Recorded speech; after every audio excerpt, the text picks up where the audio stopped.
Hi everyone, my name is Marianne. I'm one of the coaches here at Get Glutes, and one of the most common questions I get asked about bridging exercises is what's the difference between the glute bridge and the hip thrust. The glute bridge is your starting exercise, so this is where everyone starts. So you're learning to master glute activation and just building up that level of strength and understanding of what the bridging is all about.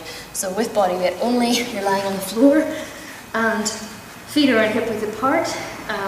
You're going to keep the knees out, but bring the feet in to about half a foot away from your butt. You're not wanting to start with a big gap here between your lower back and the floor, so try to flatten it a little bit, or you can flatten it completely. So find a nice neutral position, and all you're doing is using the glutes to raise the hips up in the air and really squeezing the butt at the top, keeping the front of your body nice and flat. So this means that you're using your glutes, not your lower back, in order to compensate for that. So once your glutes are active, then you want to bring the strength up by doing more repetitions to start with. Once you can master about 3 sets of 12 of these, and when I say don't extend at the lower back, what that would look like is this at the top. It's slightly exaggerated, but your chest would be raised up. You'd see a bit of a raise here in the ribs, and you'd see a big arch here in the lower back, and you'd probably feel it here in the lower back as well, and the glutes would be fairly soft. So when you're raising up, keeping this nice and strong and flat at the front, then you can feel the glutes really working and down. Once you've mastered that with body weight, then you're going to progress things by increasing the range of movement. So what we do then is we move on to the hip thrust.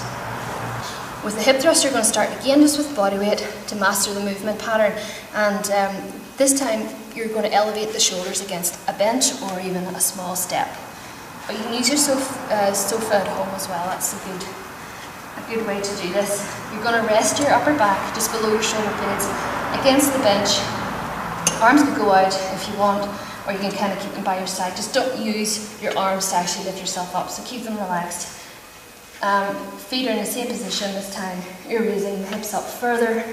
You're starting off at a more bent position here, so that means you're starting off at a greater stretch in the glutes.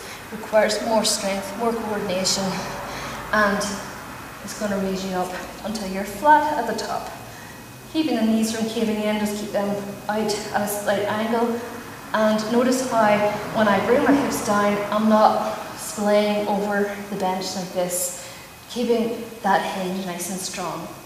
So your head and neck follow, and they're following back up. Nice straight hips here. Again, the same thing can happen. You can arch your your lower back in order to feel like you're getting your hips higher. But if your glutes aren't working enough, then you're just not quite mastering the glute activation. So you need to go back and maybe do more glute bridges, other types of glute activation work. But for this video only, I just wanted to show you the difference and the reasons why both have their place. Over time, you'll learn to add weight to these exercises, and what we normally see is people will be able to add more load to the glute bridges because you're more stable, you're on the floor, you're nice and flat.